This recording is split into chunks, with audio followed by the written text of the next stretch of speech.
Hello students, how are you? Today I am going to teach you present continuous tense. इसके पहले video में मैंने आपको present tense, present indefinite tense ये सब पढ़ाया, उसकी एक्सरसाइजेस करवाई, never का प्रयोग बताया। आज आप present continuous tense के बारे में पढ़ेंगे। तो जैसा कि एक बार पहला वीडियो में आपको बता दूं, पहले वीडियो के बारे में रिवाइंड करा दूं कि उस वीडियो में मैंने आपको प्रेजेंट इंडेफिनिट टेंस की पहचान बताई थी। उसमें क्या था कि जहाँ पे एक्शन होता है और लास्ट में ता है ती है लिखा हुआ होता है, उसको हम प्रेजेंट इंडेफिनिट टेंस कहते हैं। और जहाँ पे कोई एक्शन नहीं होता है, सिर्फ है हूँ हो आता है, उसको हम प्रेजेंट टेंस कहते हैं। आज आप पढ़ेंगे प्रेजेंट कंटिन्यूअस टेंस, जिसमें एक्शन हो रहा है जैसा कुछ दिखाई पड़ेगा। तो ये वो टेंस है बच्चों जिसके लास्ट में, जिसके हिंदी वाक्यों के अंत में रहा है, रही है, रहा हूँ ऐसे शब्द आते हैं और साथ में काम का होना तो खैर पाया ही जाता है। जैसे इसके एग्जांपल्स देखिए यहाँ पे।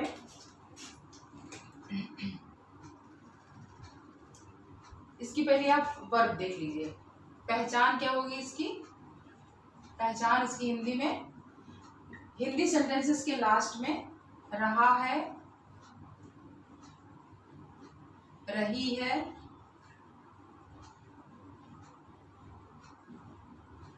रहे हैं आदि शब्द आते हैं। और इसमें हेल्पिंग वर्ब जो लगाई जाती है वो देख लीजिए। इसमें इज, एम और आर ये हेल्पिंग वर्ब होती है। और साथ में जो मेन वर्ब आती है, वर्ब की फर्स्ट फॉर्म प्लस ING का प्रयोग किया जाता है। इज, एम, आर किसके साथ लगता है, कैसे सब्जेक्ट से लगाया जाता है, ये तो आप पहले ही पढ़ चुके होंगे। अगर ना पढ़े होंगे तो फिर से एक बार बैक वीडियो में जाके देख लीजिएगा कैसे होता है। इसका प्रयोग कहाँ पे होता है, एम का कहाँ होता है, आर का कहाँ होता है। ये प्रेजेंट टेंस में भी यही क्रियाएं होती है, लेकिन कंटिन्यूअस में क्या होता है कि इसमें मेन वर्ब भी आती है और उसमें ING को यूज किया जाता है। अब इसके एक एग्जाम्पल्स, कुछ एग्जाम्पल्स मैं आपको बता रही हूँ। सेंटेंस है, मैं पतंग उड़ा रहा हूँ। मैं पतंग उड़ा रहा हूँ। अगर ये इंडेफिनिट होता तो लिखा होता मैं पतंग उड़ाता हूँ। पिछले वीडियो में आप देखिए, ता है ती है इंडेफिनिट है और रहा है रही है ये आपका कंटिन्यूअस है। पूरा टेंस पढ़ाने के बाद मैं आपको टेंस चार्ट बनवा दूंगी, जिसे आप हमेशा देखिए और बार बार कंपैरेटिव स्टडी कीजिए कि किसमें क्या है, कैसे वर्ब लगाए जा रहे हैं, कैसी हेल्पिंग वर्ब लगाई जा रही है। उससे फिर आपको काफ़ी हेल्प मिलेगी पढ़ने में। तो फिलहाल इसमें प्रेजेंट कंटिन्यूअस टेंस है, इसे देखिए। इसके अंत में, ऐसे वाक्यों के अंत में रहा है, रही है, रहे हैं आदि शब्द आते हैं। और फिर वही इस का प्रयोग आपको पता ही होगा, जितने सिंगुलर सब्जेक्ट्स होते हैं, ही, शी, इट और सिंगुलर नाउन्स, इनके साथ में इसका प्रयोग। एम केवल आई के साथ आता है और आर प्लूरल्स के साथ में आता है। जैसे कि यू, वी, दे और जितने भी प्लूरल्स नाउन होते हैं, जो बहुवचन की संज्ञाएं होती हैं, उनके साथ में आर का प्रयोग आता है। और सबके साथ प्लस वर्ब की फर्स्ट फॉर्म में ING जोड़ी जाती है। तो देखिए, मैं पतंग उड़ा रहा हूँ, यहाँ पे मैं, आई आया, तो आई के साथ में हमें एम ही लगाना है, तो बनेगा आई के बाद फिर हमें वही बताना है कि पतंग के नीचे पतंग नहीं लिखना है, बल्कि सब्जेक्ट के बाद हमें वर्ब लाना है। और वर्ब में क्या क्या, पहले हेल्पिंग वर्ब और उसके बाद मेन वर्ब। तो रहा हूं तो पहले हूं आएगा, I am.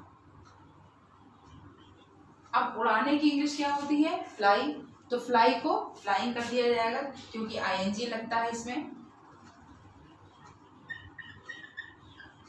I am flying, पतंग उड़ा रहा हूं, क्या उड़ा रहा हूं, पतंग उड़ा रहा हूं, तो I am flying a kite. ये आपका प्रेजेंट कंटिन्यूअस टेंस का पहला एग्जांपल। अब इसी में अगर आपका वाक्य नेगेटिव है तो हेल्पिंग वर्ब के तुरंत बाद नॉट का प्रयोग हो जाएगा। जैसे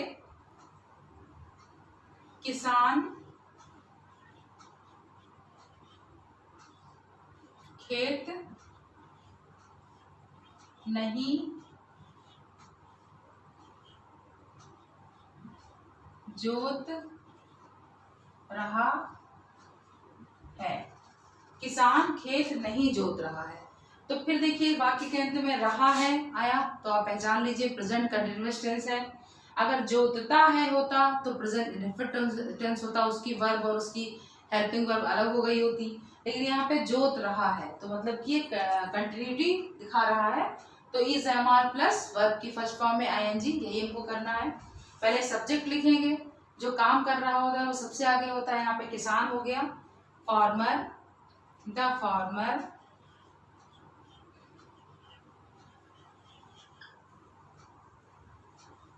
द फार्मर, फिर नहीं जोत रहा है तो पहले हेल्पिंग वर्ब, फिर नॉट, फिर मेन वर्ब। इसका क्रम क्या बनता है, हेल्पिंग वर्ब, अगर नॉट है तो नॉट, उसके बाद फिर मेन वर्ब। तो इसकी हेल्पिंग वर्ब बनेगी इज एम आर में से हमें कुछ लेना है। किसान एक व्यक्ति है, एक नाउन है, तो यहाँ पे आप वीडियो पॉज करके सोच लीजिए क्या लगना चाहिए, कौन सा वर्ब लगना चाहिए। यहाँ पे लगना चाहिए is. The farmer is not, जोतने का, जोतने का होता है till, is not tilling, is not tilling, क्या चीज नहीं टिल कर रहा है, खेत, tilling the field.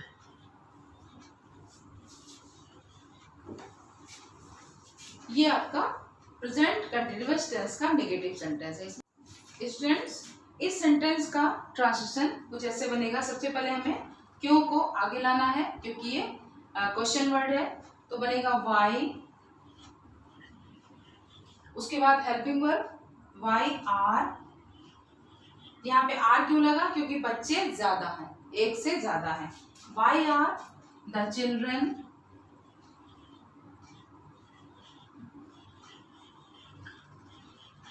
Y are the children.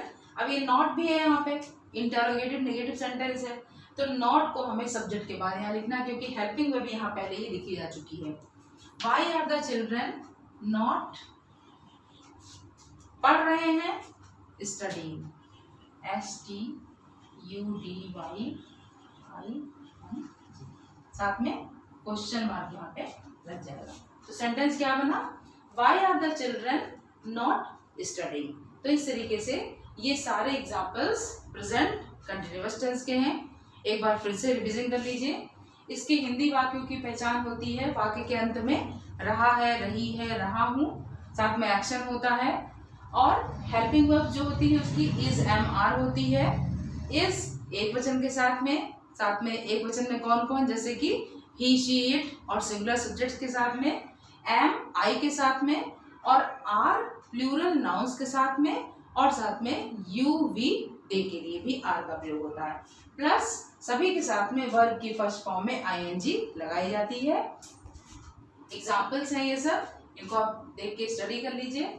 और इसके बाद में आपको प्रेजेंट परफेक्ट टेंस और प्रेजेंट परफेक्ट कंटीन्यूअस टेंस पढ़ाऊंगी।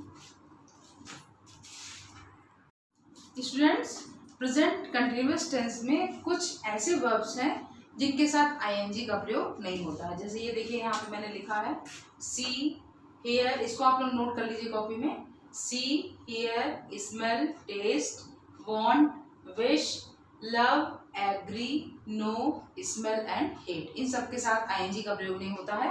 ये जब भी यूज होंगे तो प्रेजेंट टेंस में है अगर, तो ये प्रेजेंट इंडेफिनिट टेंस में यूज किए जाएंगे। जैसे मैं देख रहा हूँ या मैं देखता हूँ, इन दोनों का ट्रांसलेशन होगा आई सी। मैं तुमसे नफरत कर रहा हूँ या मैं नफरत करता हूँ, दोनों का ट्रांसलेशन होगा आई हेट यू। उसे हम आई एम हेटिंग यू या कुछ और नहीं बनाएंगे बल्कि सिर्फ लिखेंगे आई हेट यू। मैं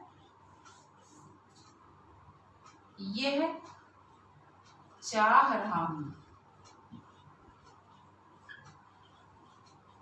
जैसे वाक्य मान लीजिए चाहने को लेके, मैं ये चाह रहा हूँ, तो चाहने की इंग्लिश वांट होती है, विश होती है। तो यहाँ पे हम ये नहीं कहेंगे आई एम वांटिंग दिस, बल्कि कहेंगे आई वांट दिस।